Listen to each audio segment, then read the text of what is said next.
我就在想，谁也靠不住，那就是主。直到一天，我在城市寻到你，彷徨空虚，悄然消失远离。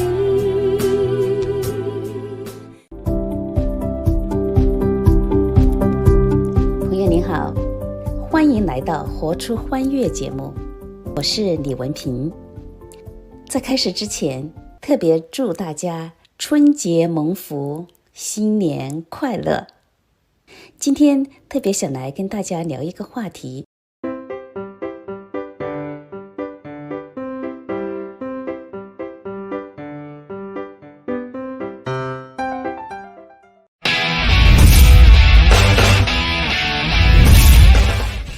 朋友们好，欢迎你来到我们这个比较自然的、随意的一个采访节目。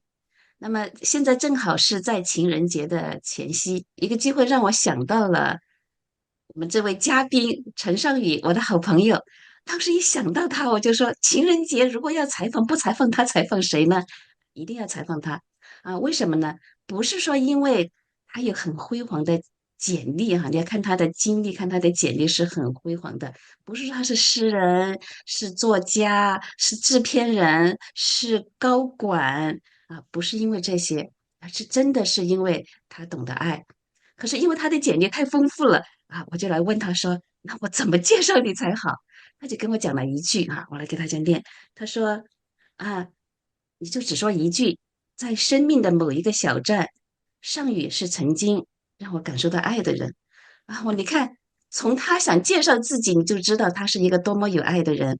的确，平时好像我们两个各忙各的，好像相忘于江湖哈，君子之交。但是当他知道我面对一些比较大的困难的时候，他就从江湖中冒出来了，雪中送炭来帮助我。所以他是一个非常有爱的人，不只是对我有爱，一个有爱的人，这个爱是他本身的一种品质。然后呢，每一次我跟他谈话的时候，我就在想说，哎呀，应该让更多的人知道啊！为什么？因为我是生命教练，我真是希望成全我们有缘相见的人啊，我们每个人的人生。所以今天，请你随我来挖宝。圣宇它就是一座宝藏，它的里面有非常多的智慧。那我们今天来看一看。好，少宇，欢迎你，谢谢你在很忙的时间来跟我们来一起有这么一个简单的、随意的一种交谈。谢谢文平，每次听到你的声音，这么优美的声音，我的心都融化了。那个情人节，情人节正好是听你这样的声音是最合适的，让我的心有温暖的感觉。谢谢文平，今天有机会能够跟你共享人生的爱，今天的时间没有白费的。我们一起来享受我们在爱里面享受这一段时光吧。棒了，你看看，这就是一个有爱的人，讲话都是非常有恩典的，是吗？好，上野，我想问一下啊，就当情人节来临的时候，当我们提到情人节的时候，你首先想到的是什么？啊，当然了，情人节首先想到的就是情人了。情这个字其实是很有奥秘的。你看那个“情”这个字，一个竖心旁，然后一个心，那个青天的“青”啊，竖心旁当然就是心了。那个青天的“青”呢，在咱们中国人的这个传统里面，这个“青”字其实是一个非常非常美好的一个字。你看啊，让我们想到青的时候，总是说青山，绿水啊，然后呢，青天啊，然后这些都是跟青有关啊。那么延伸一下的话，青山绿水嘛，青山嘛，山就是智者要山，咱们中国人说，仁者要山，智者要水，是吧？那我想那个山给人的感觉。就是一种很稳固的，像磐石一样的一种存在哈。那上帝造这个山的时候，我想大概给我们这种意象，就是一种人吧，仁爱嘛啊，仁爱就是像山一样这样的稳固。所以呢，情人节想到这么一个意象，这么一个这个图像的话，我想也挺合适的，就是这个对情和山把这两个字连在一起，对我来说，我觉得还是挺有感触的。嗯。好，那因为情人节，我们看情人节的来历的时候，好像，哎，好像不只是说跟情人啊，还尤嗯其是在美国的庆祝情人节，包括小学、学校啊，都会庆祝情人节，然后小朋友们都会做出一些很可爱的小手工给自己嗯。所爱的家人啊。所以，那么根据考虑到这个情人节的这个来历，你觉得情人节和爱之间啊，你觉得是怎样的关系？我自己一生的体会，我觉得"爱"这个字确实是非常的有角头啊。所谓的爱，其实就是一种给予嘛。我们平常就是把这个上帝的另一个名字叫 嗯 giver。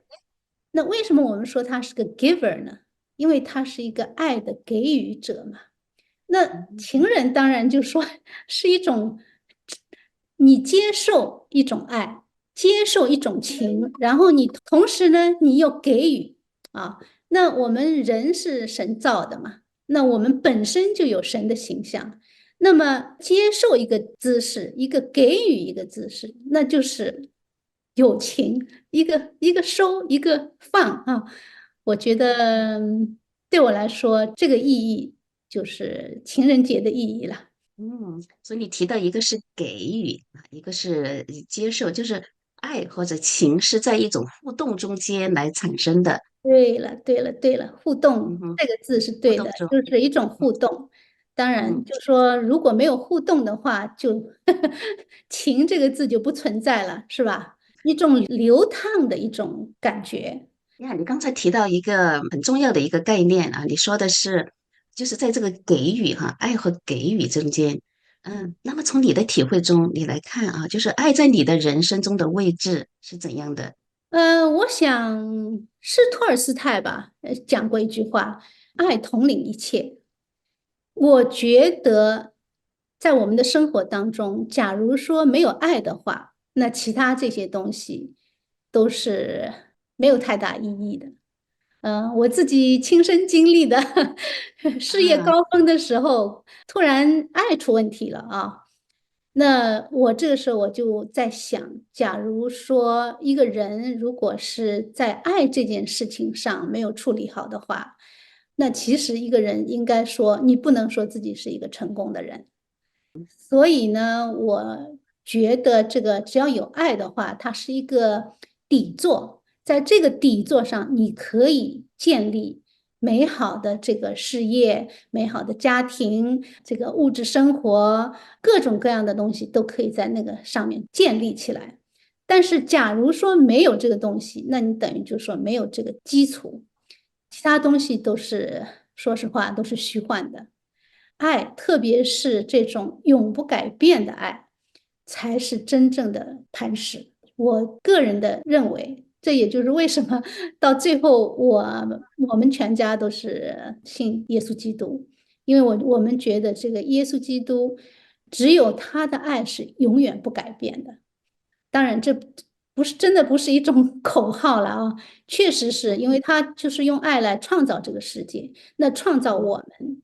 那我们本身就是他的爱的彰显。那么，我们假如说没有在爱里面生活的话，我们就没有在基督里面生活，那其他的东西就没有嗯。太多意义了。